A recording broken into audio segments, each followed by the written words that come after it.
ಸ್ವಲ್ಪ ಟ್ರೀಟ್ಮೆಂಟ್ ಕೊಡಿಸಿದ್ದು ಅವ್ರು ಸ್ವಲ್ಪ ಮೆಂಟಲಿ ಸ್ವಲ್ಪ ಡಿಸ್ಟರ್ಬ್ ಆಗಿದ್ದಾವೆ. ಮದುವೆ ಆದಮೇಲೆ ಸ್ವಲ್ಪ 2018ರಿಂದ ನಾವು ಟ್ರೀಟ್ಮೆಂಟ್ ಕೊಡಿಸ್ತಾ ಇದ್ವಿ.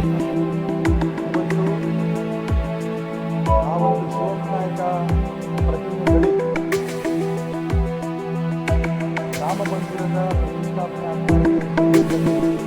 ಸಂಭ್ರಮವನ್ನು ಆಚರಣೆ ಮಾಡಿ ಬುರ್ಕ ಹಾಕೊಂಡಿರೋಂಥ ಹೆಣ್ಮಗಳು ಅಲ್ಲಿ ಬಂದು ಮೋದಿಗೆ ಟೀಕೆ ಮಾಡಿ ಅದೇ ರೀತಿ ಅಲ್ಲಾಹ್ ಪ್ರತಿಪಾದನೆ ಮಾಡಿದ್ದು ನಾನು ಕೂಡ ಟಿವಿಗಳಲ್ಲಿ ನೋಡಿದೆ. ನಾನು ಆ ಜಾಗದಲ್ಲಿ ಇರಲಿಲ್ಲ ಸಂದರ್ಭದಲ್ಲಿ ನಾನು ಕಾರ್ಯಕ್ರಮ ಅದಾದ ನಂತರ ನಾನು ಎಸ್ ಪಿ ಅವ್ರ ಹತ್ರ ಮಾತಾಡಿದಾಗ ಎಸ್ ಪಿ ಅವರು ಸುದ್ದಿ ಕೊಟ್ಟಿದ್ದಾರೆ. ಆಕೆ ಹುಚ್ಚಿ ಹುಚ್ಚಿ ಅಂತ ನೀವು ತೀರ್ಮಾನ ಮಾಡ್ತೀವಿ ಅದಕ್ಕೆ ಅಂತ ಅವ್ರ ಅಪ್ಪ ಹೇಳಿದ್ರು ಅಂತ. ಅವ್ರ ಅಪ್ಪ ಯಾರು ಕೂಡ ಈ ರೀತಿ ಕೋಮುಗಲಭೆ ಉಂಟು ಮಾಡೋದಕ್ಕೆ ಅವ್ರು ಬಂದಿದ್ದಾಳೆ ಅಂತ ಬೇರೆ ಯಾರು ಹೇಳೋಕ್ಕಾಗೋದಿಲ್ಲ.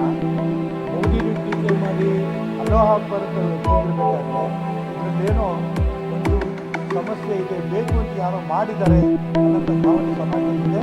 ಅದಕ್ಕೋಸ್ಕರ ತಕ್ಷಣ ಅವ್ರನ್ನ ಅರೆಸ್ಟ್ ಮಾಡಿ ಅವ್ರ ಮೇಲೆ FIR ಹಾಕಿ ಅದಾದ ನಂತರ ಕೋಮುಗಲಭೆಯನ್ನು ಉಂಟು ಮಾಡೋಂಥ ಪ್ರಯತ್ನ ಮಾಡಿದ್ದಾರೆ ಅನ್ನೋಂಥ ಕೇಸ್ಗಳನ್ನು ಹಾಕಿ ಆನಂತರ ತನಿಖೆ ಮಾಡಿಸ್ಬೇಕು ನೀವು ಅನ್ನೋಂಥ ಒತ್ತಾಯವನ್ನು ನಾನಿವತ್ತು ಮಾನ್ಯ ಜಿಲ್ಲಾ ರಕ್ಷಣಾಧಿಕಾರಿಗಳಿಗೆ ಹೇಳಿದ್ದೀನಿ.